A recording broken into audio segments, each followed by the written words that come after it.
nangyari? Ito ang nag-iisang tanong ng mga taga-suporta nina Barbie Forteza at Jack Roberto tungkol sa biglaang paghihiwalay ng kapuso celebrity couple.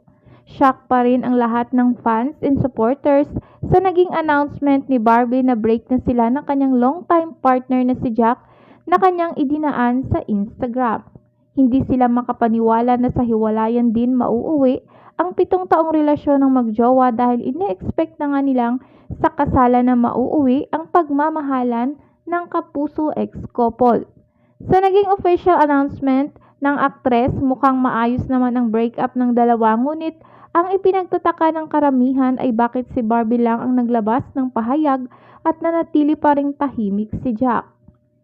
Mensahe ni Barbie sa ex-boyfriend, "Having you in my life was the happiest I had ever been. 7 wonderful years, a lot of laughs, a lot of ramen and so much love.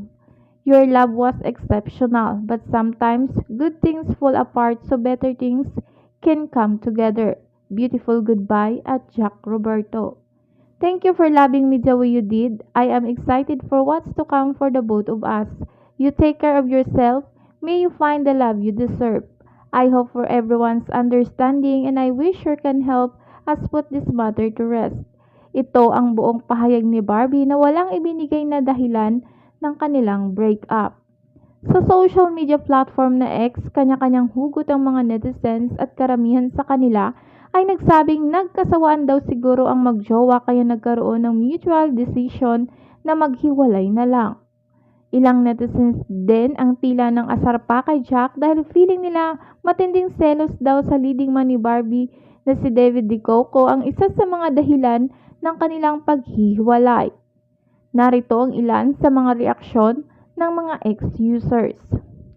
Say ng isang netizens, "I think that Jack Roberto and Barbie Forteza are bound to end their relationship because based on my own experience, no matter how much he denies it, a guy would really feel bad when his girlfriend is more successful than him." Say pa ng isang netizens, "Walang selos-selos, proof Jack Roberto, what happened?"